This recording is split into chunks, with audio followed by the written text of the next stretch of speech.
From the land of the million, it's the Philosophy Jerks.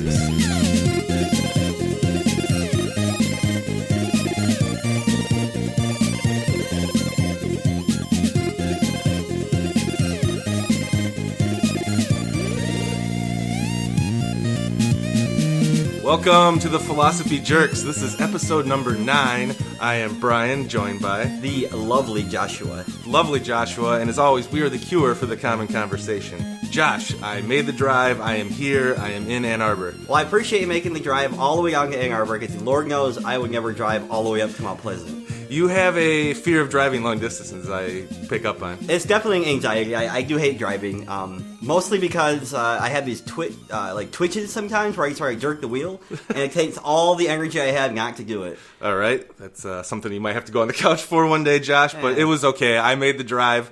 We're in the same room once again. It's been a few episodes since that's happened. Well, it's definitely nice to have you in my home.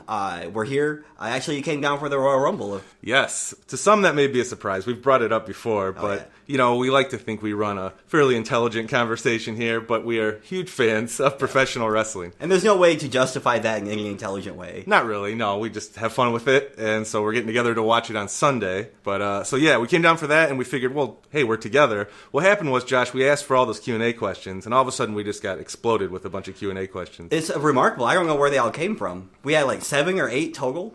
Yeah, just within a few short days, and it was just right after we recorded the last episode, so we figured, hey, as a favor and as a special occasion, since we're in the same room again in Ann Arbor, let's throw that out there. Hashtag. We're going to answer all the questions this episode. Well, that sounds like a great plan. Of course, we have superfan James Powers, who will be making his 5-question debut on the Philosophy Jerks. Yes, and as an added special, Josh, we're going to have a special guest on this episode. Will we? I wasn't aware of this. Yeah, you know him well. He shares a living quarter with you. Roommate Colin will be joining us later for Q&A. So stay tuned after the break. But first, we have the fancy board game review.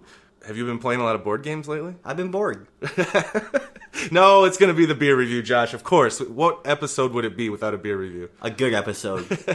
So, beer review. Let's do this. Beer, beer, beer. I'm going for a beer. Beer, beer, beer. I'm gonna drink some beer. I like drinking beer. Lovely, lovely beer. Beer, beer, beer. I'm going for a beer. Okay, beer review. Josh, what are we drinking? Today we are drinking La Roja. Josh can't say it right. It's La Roja. Why would you put a J where the H is supposed to be? I don't know. Why do we spell knife with a K? Because we're intelligent. Okay. This is La Roja Artisan Amber Ale.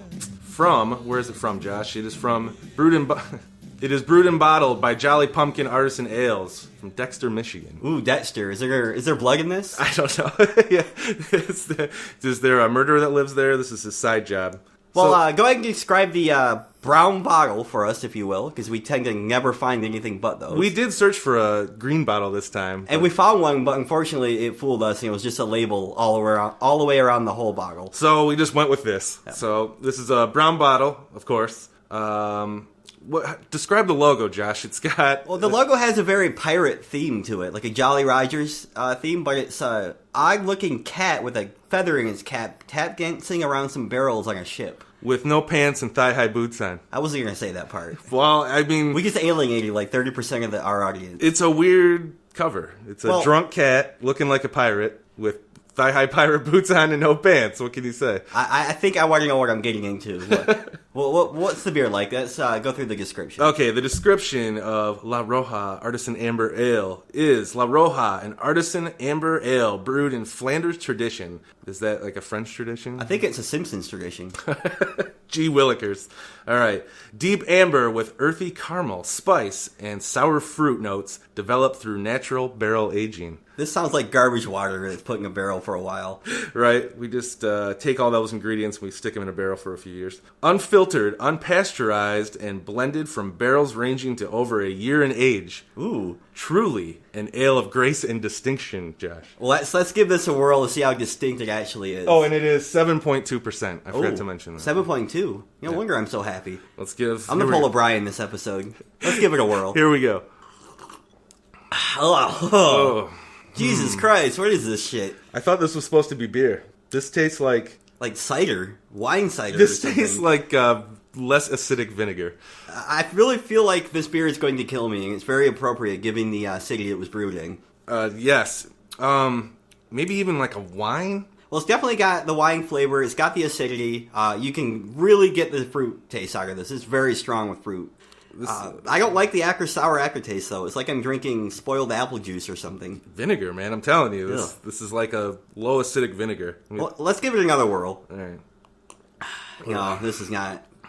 No. Not for me. This is like a high-end wine cooler. Yeah, it really is. This is not what I think of when I think of beer or ale or brew. Or... No. I don't even taste the oak or the barrel in this. I just taste garbage water. Yeah. It's fermented garbage water. That's it. Thumbs down. Garbage juice.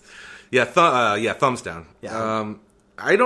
I guess this is counted as a beer, but I don't think I personally can count this as a beer. This tastes nothing like I think of when I think of beer, stout, or ale. No. Well, I will say the one redeeming quality is the 7.1% alcohol. 7.2, let's not undersell that aspect. Yeah. But well, it's really 7.1 because let's be frank, no one's going to finish the whole bottle. No. I don't know if we'll... Yeah. This...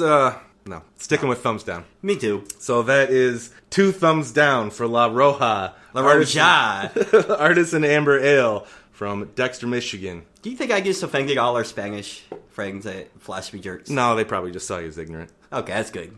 All right, stick with us. We're going to get into the Q&A right away. But first, these messages. Stick with us. It's the Philosophy Jerks. Beer, beer, beer, I'm going for a beer.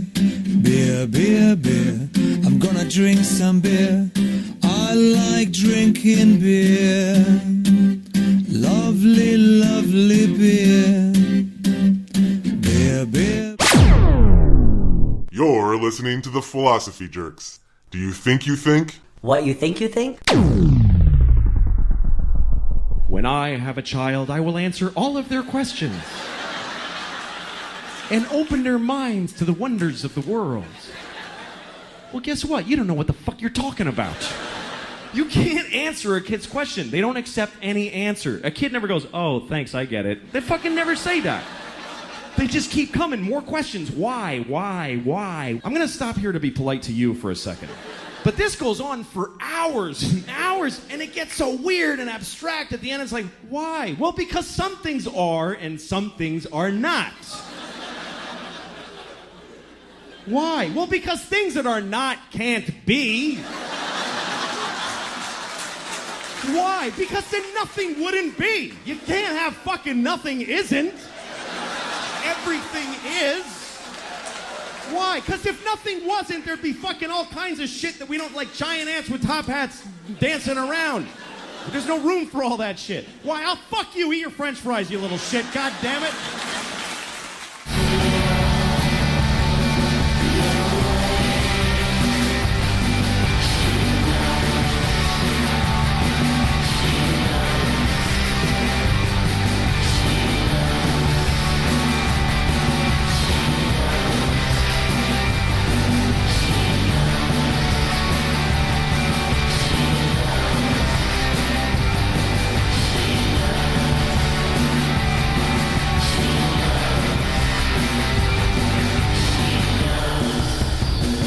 All right, Josh, welcome back. I am settled in here. I am not drinking that Disgusting beer. La Roja anymore. I'm scrolling through the Q&A questions. I'm thinking we should probably just get right to them. I think so. This first question came from our Philosophy Jerks website, which everyone should go to. There's a little Q&A button in the top right corner. PhilosophyJerks.com. Exactly. Very easy. Leave us questions, anonymous. Put your name in there. Ask us anything. We'll answer anything. And we'll answer it truthfully. Of course. This question here came from the website, and it was submitted by Steve Jewell. From St. Louis, Michigan. Yeah, well, weird. It's like up by Mount Pleasant, isn't it? Who would have known there was a town in Michigan called St. Louis? Who would have guessed it? But here we are. His question, Brian, is, knowing you both, which I guess we know this guy? Yeah. We should probably say that. Yeah, we know Steve. We went to school with Steve. Well, Steve was in the same town with us when we were going to school. We've had a few beers with him. He's a great guy. And this is the first question. First time he's reached out to us on the podcast. So, his question is, knowing you both, I'm assuming you should have different answers for this. If you could take on the collective knowledge of anyone in human history, who would it be and why? Ooh. That's a good question. A good thinker right off the top. Wait, that's why we love Steve. Well, why don't you start, Brian? Who would you be? So the collective knowledge of just one person? Right. So I assume by the question he's not saying become that person, but rather be you, but have all that person's knowledge. Ah. Which makes it more interesting. All right. Who would I take on? There's so many people throughout history that you could choose. You just can't name one. They're like Pringles chips. Yeah. Oh. Who would I go for? I would probably go for... It's going to be kind of a snarky answer for this episode, but we are the Philosophy Jerks. If I want some, like, really smart knowledge... You know what? I just changed it off the top of my head, Josh. Oh, here we go. Come on. I think I want... Okay, because I am not good at math. So if I could add on some smarts to me, let's go Stephen Hawking's. Just because you want that knowledge and you don't have it currently. Yes. I could add that genius knowledge onto what I am comfortable with already. I would feel like I am pretty damn smart after that. Well, if you consider Steve's question, though, that's kind of a double-edged sword there, because you're also going to have all the torment knowledge that Stephen Hawking went through because of his disease. So you could be super depressed but really good at math. Could make me extra empathetic. Could maybe, but we'll see. Yeah. So that's where you're going with Stephen Hawking? I am going to go Stephen Hawking, yeah. Well, I was going to go with an old-timey philosopher, but I was like, no. That's too limited. You back yourself in a corner. Yeah, exactly. So, yes, Stephen Hawking. I want to know about the universe. I want to do math really well. So, that's where I'm going. All right, Mr. Stephen Hawking. Thank you, Josh. Thank you. You're all fucking noobs. Well, I guess it's my turn. I guess if I had to take on the collective knowledge of any one person in human history, I would go with... Fictional, you think? Do you think fictional counts? He didn't say it couldn't count. Okay, well, that's true. Way to make it complicated. I'll keep it relatively real. I'll go with the Buddha. I'd love to have that guy's knowledge. I'm an angry guy. When I get back in a corner, I want that calm down effect of sitting under a Bodhi tree and eating fruit all day. Right, just staring at a flower. And he's the ultimate slacker. He knows how to be the perfect slacker. Because he doesn't do shit all day, but he still convinces people to bring him food and water and hang out with him while he does nothing. It's like our friend Derek. He just is really good at doing nothing. Derek, I guess, will at least work for a few months on end. That's true. Buddha never did. He just kept traveling and talking. And when Josh, I would love it if it got to the point where I ask you a question and you just show me a flower. That would be awesome. A little locust flower. Look within, Brian. Look within. That was all you said to me. I would probably start to hate you after a while. I probably would isolate all my smart friends. The good thing is I have a surplus of dumb friends that think I'm really profound. Well, I guess in that instance, just look at the flower. Look at the flower. All right, let's go to the next question. This one is from the Facebook group. All right. From Robbie Donaldson. He asks, will we see machines pass the Turing Test in a way Philip K. Dick describes as being human in the near future? Will this be the end of humanity or the start to great things happening? Thank you, Robbie. That is a great question, Robbie, and thank you for submitting it.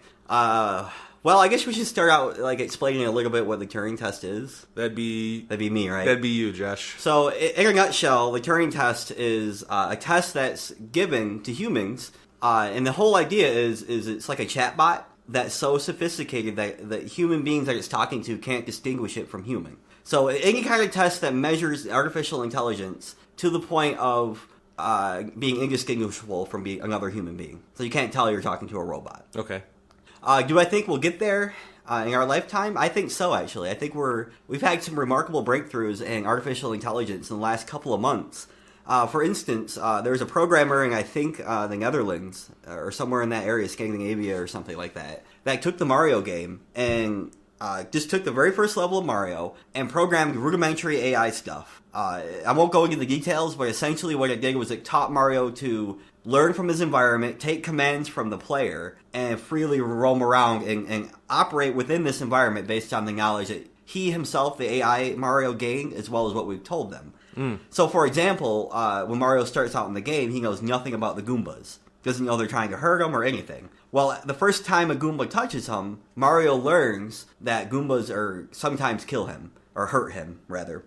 So what he'll do is he'll kind of avoid them and jump around them, and eventually he'll jump on the Goomba, and he'll put it 2 and 2 together that if he jumps on the Goomba, it'll kill it. Combine that with like a speech pattern program that it can create its own thoughts and responses. So when it says, for example, if I jump on a Goomba's head, sometimes I kill it. That wasn't pre-programmed. That was generated based on the knowledge it gained and using the speech engine that's in there. Interesting. Very interesting. That's gonna... the nerd in me just immediately started thinking about role-playing video games. I'm like, oh, that's gonna be awesome. You're gonna have true characters that change and develop based on how you interact with them. You could have ethical dilemmas on killing NPC characters. Yeah. Wouldn't that be interesting? Because they'll get to know you in a certain extent, too. If a video game character passes the Turing Test and learns how to approach you based on your actions. Like in that movie Her with the video game. Yeah. Well, it kind of like got used to the player and did things that the player would enjoy. Right. Or maybe the computer player would do something that knows will tick you off. Right. Which would be cool before the start, you're supposed to have a fight at this point in the video game, and the computer knows what to say to you to really get you angry and pumped up to fight it. That would be interesting. I think there'd be a higher case of broken television. Just, when this happens, let's quit fooling around. Give me my holodeck. Right. And my Hollow Girl. Yeah. But the second part of Robbie's question is it going to be a good thing or a bad thing, essentially, if this happens? I think it's going to be a good thing, and I have a pretty compelling case, but Brian, I want to hear what you have to say first. I think really it could be either way. I want to hear what your argument is, because I'm not solid that it'll be bad, because nothing's perfect right now. I mean, there's always something to complain about, and sure, it's just going to be a fundamental shift in how we live our everyday lives. I mean, there was a time when we didn't have cars or microwaves, or things are different. But as far as if it'll be good or bad or not, I don't know. Neutral? Neutral, yeah. Well, I'm remaining very positive, and I think I have a good argument for this. It's not my argument. I've kind of dredged it up in the AI forums over the last couple of years. Essentially, it goes, if you look at human history and look at just the fact that we've gotten smarter as a collective over the last few hundred years. We're way smarter now on average than we were on average in the 1800s. Information is more widely shared and faster. I mean, whatever the reason, we just are smarter now. And contrary to popular belief, worldwide violence and crime is actually down comparatively from years past. Well, the police will shoot you now. Well, I guess, in America, but we're talking worldwide here. I got you. And it's actually comparable to other... If you take certain countries and measure their intelligence growth and their crime growth side by side, they go up together, whereas in countries that aren't as educated overall, their crime tends to flatline or get worse. Yeah. So the idea here, or the hypothesis here, is the smarter you get, the higher probability is that you'll be kind. That argument's been made for a long time. A lot of people always say the key to ending poverty and crime and stuff is education. It makes people think out their decisions more clearly. Absolutely. And so the default reaction to artificial intelligence becoming, actualized is that they'll be way smarter than us. They'll see us as a threat or a nuisance and try to wipe us out and take over the world. That's the fear. That's the Hollywood fear that's been given to us over the years. Yeah. And I'm here to say that the evidence to other sentient creatures, i.e. us, doesn't amount to that. It actually shows the opposite. The smarter we get, the more we tend to help each other and work with each other. So I think that these AI robots will no doubt be way ahead of us in terms of intelligence, but they'll look at us like we look at our children. They want to bring us up and help us and teach us. So I look at this as an overall bonus for humanity. I think the problem might come is if humanity can't swallow their apex predator ego. We've been, we've ruled the world arguably for the last couple 100,000 years. Yeah. And so when something comes along that's going to not maybe dethrone us, but absolutely will dethrone us, how are we going to react? Now, that's the question. And I think that if AI does turn on us, it'll be because of us, because we go after it and try to destroy it. Who? And then we're plugged in and use as batteries, Josh. Well, if you look... in the Matrix.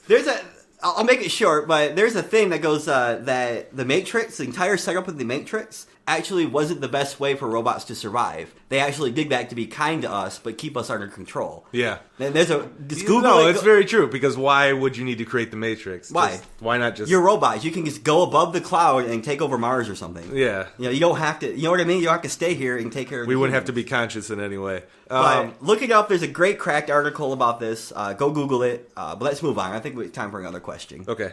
Go ahead, Josh. What do we got next? The second question is again from Facebook, and it's from Matthew Clark. And he asks, are you guys loading on absinthe during recording right now? Well, Josh likes to share things on social media. I do. I'm an attention whore. I like the lights. This question came from that. Explain the background a little bit, why this question came about. So the question came about was today, my roommate, Colin, who will be on the show later, Brian and I, we all went out and we got some alcohol for... We're adults. yeah, well, it's for Royal Rumble tomorrow. It's winter outside. We're staying indoors, And this was... Don't judge us. And this was, our decadence for Royal Rumble. And I walked in there, and my roommate Colin, we were looking at beer for the show. And my roommate Colin came over with a bottle of absinthe and goes, look, they have absinthe. And I quickly pushed things out of the way, knocked everything down, and got to the absinthe aisle and goes, holy shit, I'm grabbing one. So we got it home. It came with a spoon. We bought some sugar cubes. We're going to do the whole thing. And I took a picture and put it on Facebook. Yeah. So people are going, oh boy. Yeah, well, people that know me know I have an 0 for 2 track record with absinthe. I won't go into the details, but to answer Matt's question directly, No. yeah, buddy. No, no, we are not yet. Not yet. Second half, I'm making me a glass. There was a reason for this because of my Dragon's Milk slight debacle. Yeah, and I was afraid. Yeah. I was afraid of what the show was going to be if we started drinking it. Yeah. So, yeah, to be truthful, right now we're not drinking it. Colin's having one. And I think Prepping. That's his prepping. That's the way he's prepping to come on the show exactly. later. And I think I might have one the second half with him. Just, because it's absinthe. I have it and I want to drink it. All right, Josh, which led into the next question from superfan James Powers. He's got a few questions we're going to go lightning round on a little bit here. But he did ask, isn't absinthe illegal in the United States? Well, it was for a long time. And much like Cuban cigars, it was kind of that scenario where the, was it wormwood. Wormwood. That was the substance that was illegalized in America. And it was kind of like an embargo against Eastern Europe, the same way we had an embargo against Cuba. But there's the mystique behind it is what? With wormwood, it can cause hallucinations. A hallucinogenic I'm effect. here to dispel that rumor. Okay. You do not hallucinate when you drink this. It's just on par with moonshine. It's really strong alcohol with a strong licorice taste. Now, there's another kind called Bohemian, and that has a little salvia in with it. I don't know what that's going to do. I've never had that stuff before, but I'm saving that for the Rumble. All right. Oh, no. Josh isn't going to remember what happened. So. But I think it was 2002, 2003, maybe 2004. Somewhere in that era, the U.S. lifted the embargo and absinthe started to be imported under controlled settings and now eventually on the shelf. You go to your fancy local liquor store and you can find it, basically. It's a beautiful thing. Yeah, you're not going to find it at Meijer or... Probably not, though. Probably not. You got to go to one of your fancy local liquor stores. Okay, what's James's next question? So, okay, next is... James's next question is, where would your dream vacation be? Well, that's easy for me, Iceland. I've had a hard on for Iceland for like 10, 15 years now. Iceland, really? Yeah, there's a mystique to it that I can't quite describe. I look at it as like the northern version of Middle Earth, whereas New Zealand is considered Middle Earth. Well, I look at this as like the north of Middle Earth. But it's really cool because each quadrant of Iceland is geographically completely different. In the northern quadrants, there's volcanoes and it's ice and it's kind of deserted. And then in the lower left toward America, there's the capital and the major cities. And on the lower right is just kind of like the farmish land. And there's cities and whatnot sprinkled between to kind of disprove that, but generally. It's just one island. It's just really. one island. Yeah. They have a beautiful music scene. Sigur Rós, which is one of my favorite bands, is from there. Bjork, which is another favorite singer of mine. I just like the general laid-back atmosphere that I imagine it to be. Cool. Very cool. What about you? I would go there with you, Josh. That would be an take it. interesting trip. It'd be a solo trip. All right. Not even a special lady? I might meet a special lady there, but I ain't bringing one with me. I got you. Mine would be, it's kind of similar in a way because they're almost as isolated. I would love to go to Switzerland in like the... Swiss? Let's say early summer. Help me if I remember incorrectly, but didn't they build the Swiss out of like like the Swiss island or peninsula out of? No, it's just all tucked within the mountains. Oh, I'm thinking the Netherlands or something. Yeah, you're thinking Netherlands. No, Switzerland. It's just all tucked within the mountains, and the water is like this aquamarine everywhere there because it's all just pure filtrated through the mountains. All these towns and cities are built within the mountains, and it actually has the strictest immigration laws in the whole world. And you can see why. Even more than the U.S.? Yeah. It's the strictest. They don't let you immigrate really to Switzerland. They're really big into self-sustaining neighborhoods and stuff like that because it's all tucked within mountains. So that's fascinating. The landscape there is just absolutely beautiful. Well, it does sound beautiful. So yeah, I'd love to go there. And if it's too hot, you just go up into the mountains a little bit. And, I don't think it actually gets hot in Switzerland. Is that a thing? It might not, but man, just the pictures I've seen. Go do yourself a treat. Go on Google Maps one day and start looking at the photos from Switzerland. Once again, James, we're going to tell you Google it. Yes, we usually do tell James in the end. Just go Google it. All right, his final question is: who do you think is going to win the Royal Rumble? Oh, that's a great question. So this is for the few people who are listening who might be wrestling fans. Wrestling. Well, I'm going to say Daniel Bryan. I mean, he's the obvious choice here. Babyface, he's been gone for a while. I know he's back now, but he deserves to be on top again. And I think him winning the Rumble would pivot him to be in that main event. Yeah, it would solidify a spot there. I'll just say right off the bat, I'm happy this is the first Royal Rumble in a long time that's totally unpredictable, which is fun. There's a number of people that could win it. It's been like that. I can't remember the last time I've been surprised at wrestling. Yeah. Or unknown. The unknown factor. This one's totally unknown, which is what makes it fun. I want Daniel Bryan to win. I think Daniel Bryan's the best decision to win, but I think WWE is going to go crazy and have Roman Reigns win the Royal Rumble. I hope not. But could be fun because I think the crowd might turn a little rebellious if that happens. Well, so. I heard the perfect analogy for Roman Reigns on the internet. He's the Nick Cage of the WWE. I think that's so appropriate. Dark horse choice, Randy Orton. Yeah, I think dark horse choice, that would be the obvious one. But let's face it, it's WWE. Vince McMahon's old. He doesn't know where he is anymore. The Irish madman. Oh, man. I think you just take him out back and let Triple H run the show. So there you go, James. And well, thank you, James. As always, we enjoy your questions. It's colorful and as numerous as they tend to be. Josh, let's get a quick break in here before we bring in roommate Colin to finish off these questions. I think it's a great job. I'm going to go make my absinthe drink. Okay. Oh, boy. See you guys in about 15 minutes. Stay tuned to the Philosophy Jerks. Q&A continues. Yeah! Yeah! Motherfuckers listening to the Philosophy Jerks up in this shit. You know what I'm talking about, Weezy?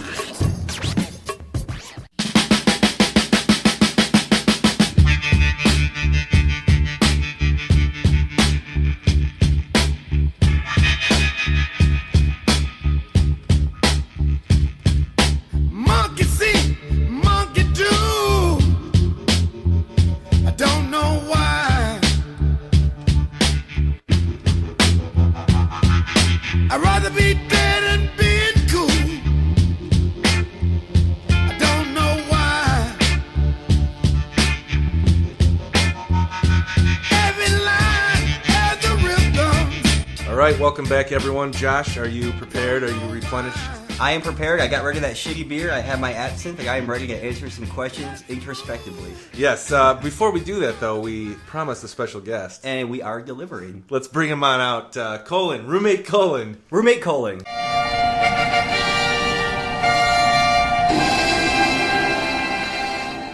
Hey, what's going on? First question I have for you, Colin, definitely is, where the hell did you get your name from? Well, I got the name from my dad. He was named after my grandpa.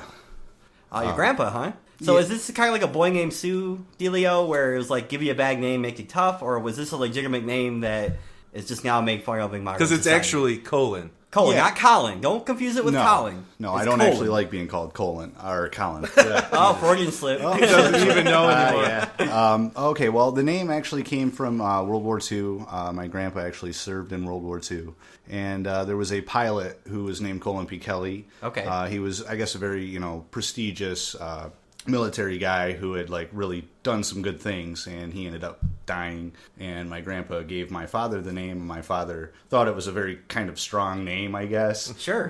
Considering strong is a definite word I'd use. Yeah, considering the fact it was his name. So. Well, I do like hearing that there's actually a story behind it, and it's not some prank your dad pulled on you. No, not at all. Yeah. So, welcome, Colin. Basically, I don't know if you were here for the earlier part of the show, but we're gonna answer some questions that our audience is giving us, and we thought we'd throw a little chaos in the mix and bring Yang in. Okay.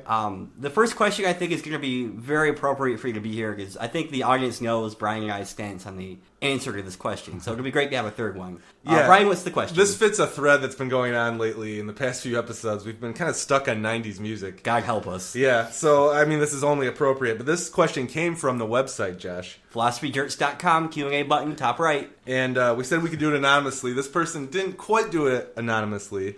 This is from Uncle Fester. Uncle Fester. I think that's a Billy Corgan reference, is it not? I think so, especially when you hear the question. The question Adam's is, Family. Yeah, from Uncle Fester, why are the Smashing Pumpkins so much better than Nirvana? Yo, that's a good question. Well, first of all, they're not. I disagree. They're not better. I tend to agree with Brian. Well, okay, let's hear your case.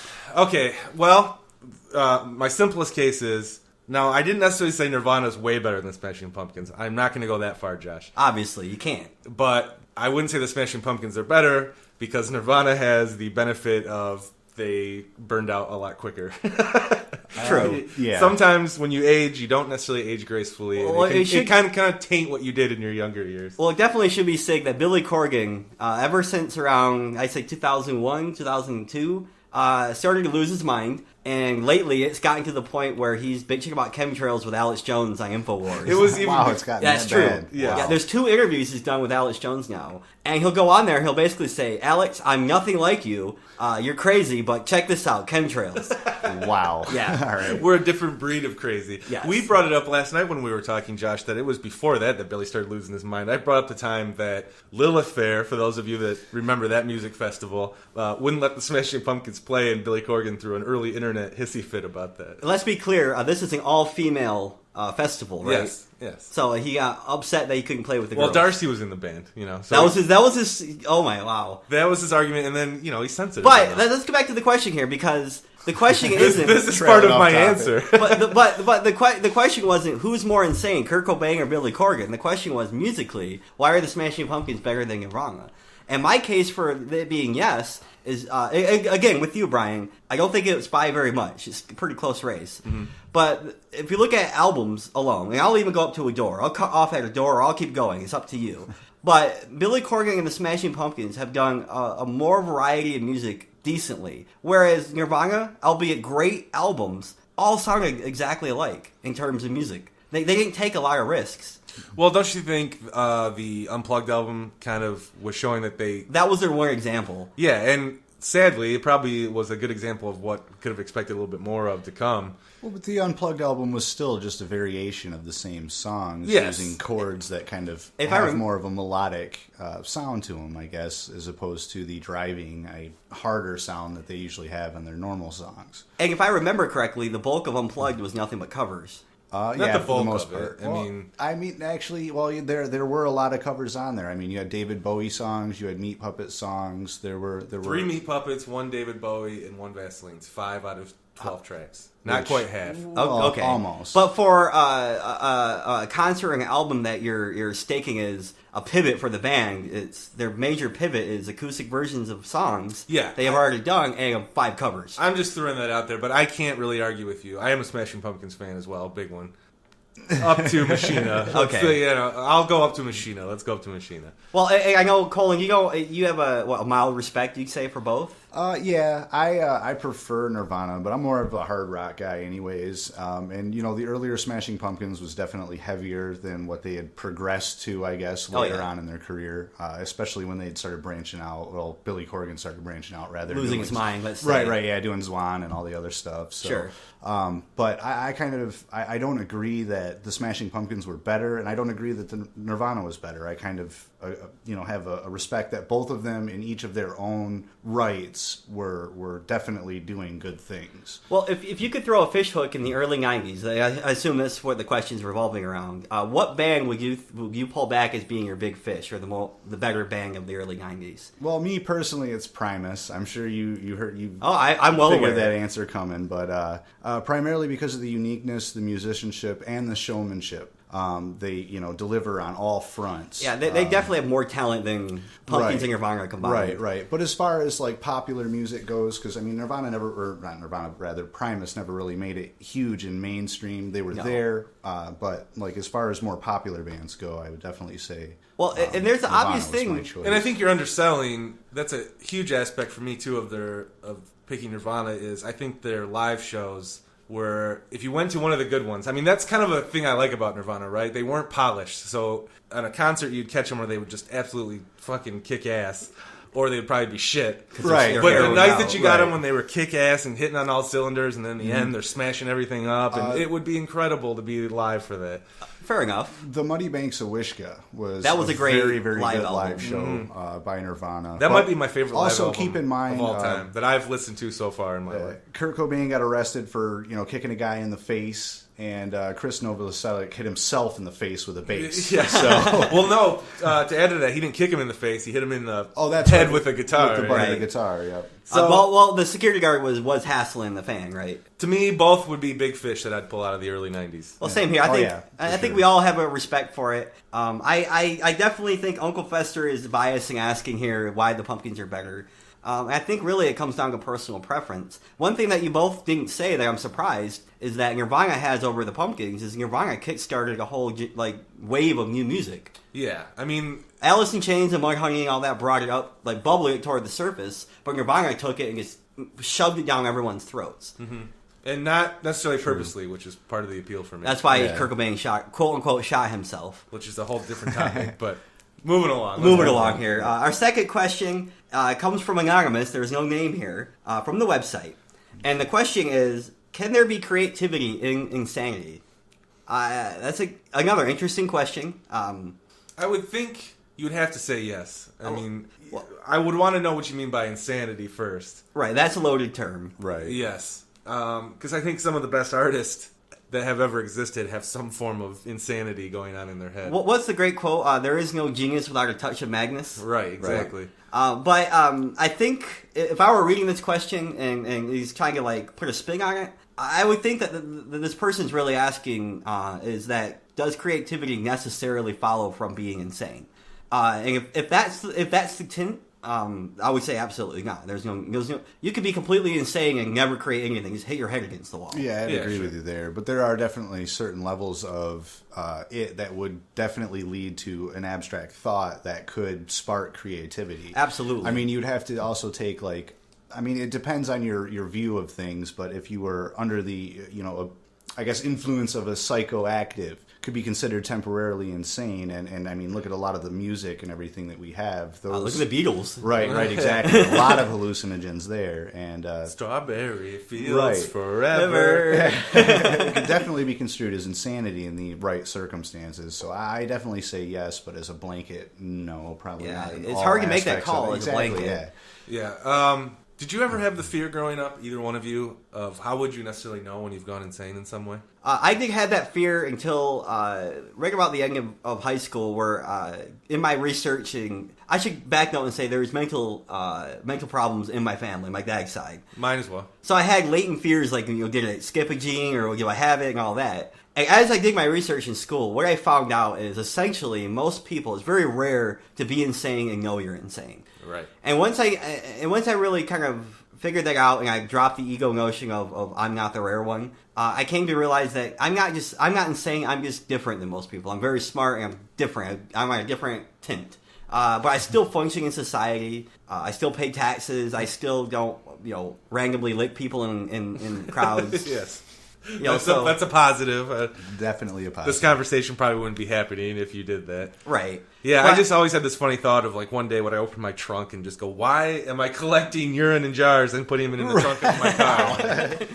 Well, I think one more thing to add to this question is in order to be creative, the notion of dropping normality has to occur. You can't be creative and still be normal. the whole point of being creative is to be abnormal. Right. Take the status quo and twist it or completely undo it. So if you look at that kind of basic truth of creativity, and you look at the popular belief of if you're not normal, you're crazy, it makes sense where this question would come from. But I really think at the end of the day that it's an overlapping occurrence between creativity and insanity, but one doesn't necessarily follow from the other. I think it's more of a coincidence than a profound truth. You don't have to be one to be the other. Right, exactly. Yeah, because there can be completely sane people. I mean, obviously, there have been completely sane people that have created beautiful masterpieces and works of art. And Stephen Hawking. Exactly, yeah. Whose knowledge I'm taking on. Apparently. I would say that the Buddha was slightly autistic.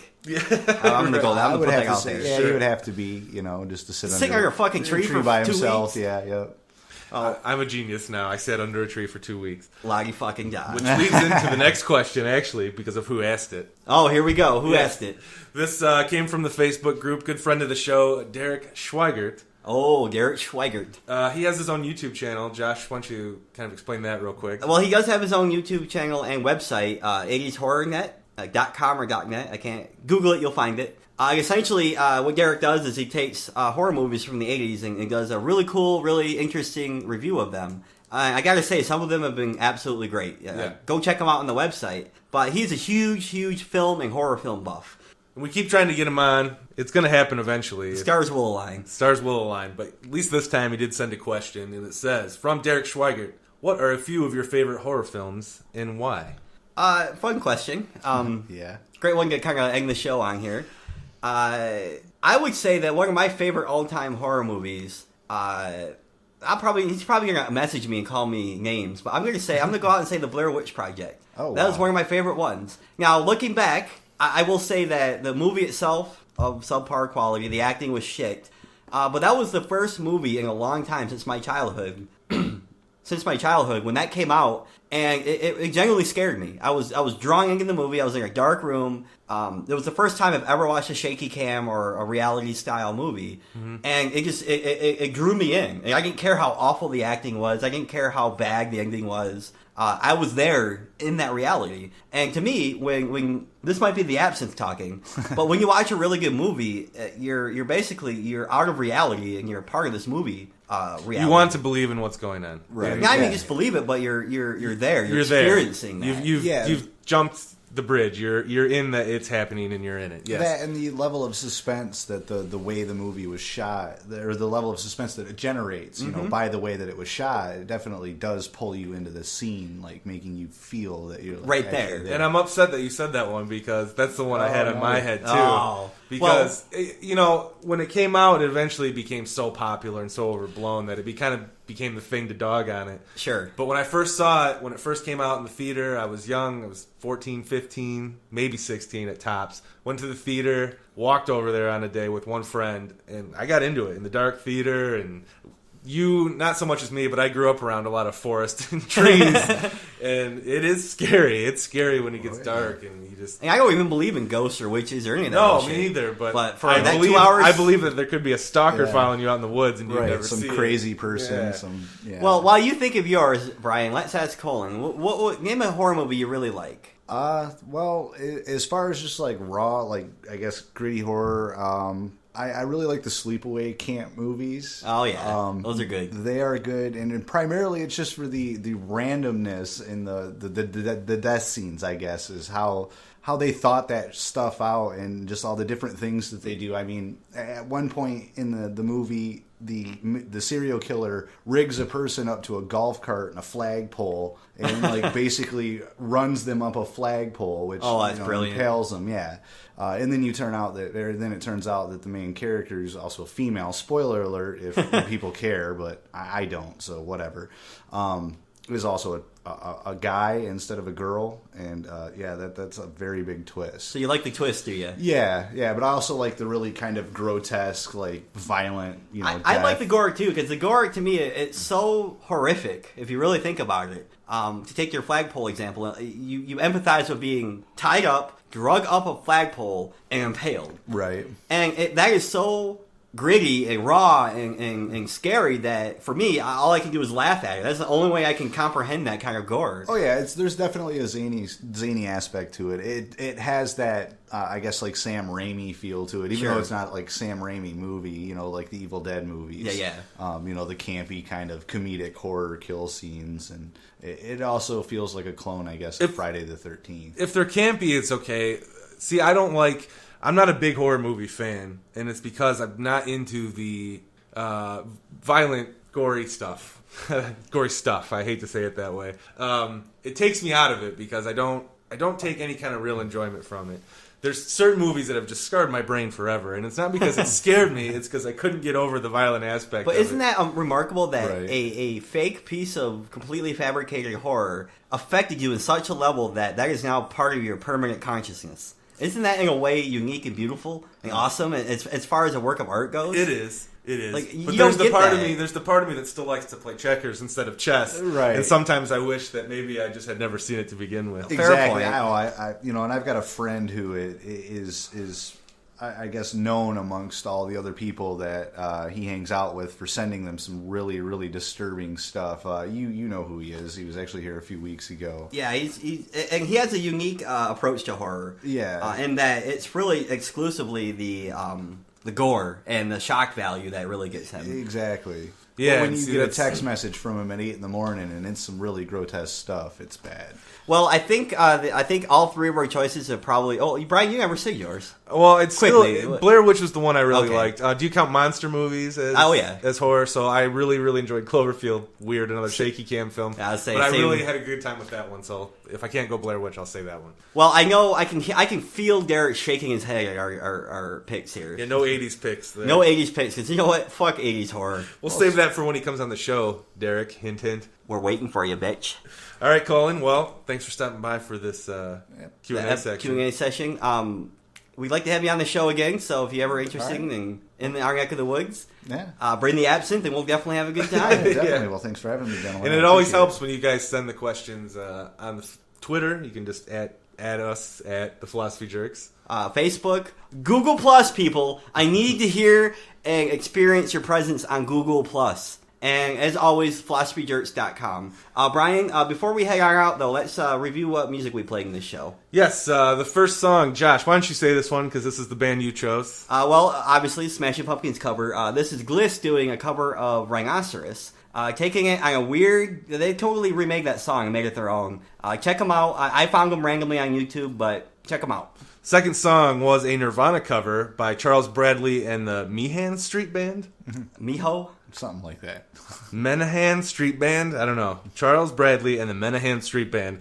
Their Nirvana cover of Stay Away. Great track. And again, that one was completely redone. It was like a soul. In It a was whole great. different genre. It was awesome. It really brings new light to the lyrics and the feel of the song. Loved it. Any cover that can make it its own song is okay by me. That's how you do a cover, ladies and gentlemen. It is good stuff. Well, ladies and gentlemen, this one's in the books, episode 9. Your questions answered profoundly and funnily. That's even a word. Funnily, that's the new word. We're going to come back. Our first double-digit episode will be the next one, Josh. We've made it. So don't forget to keep the messages coming. Your questions, hate mail, anything. If we said something that offended you, let me know, because I will read it off and make fun of you for it. So stay tuned. Episode 10 of the Philosophy Jerks will be next. 2 weeks. And until then, everybody, Bye, everybody. Good night. Farewell. God bless America. keep thinking. We'll see you later.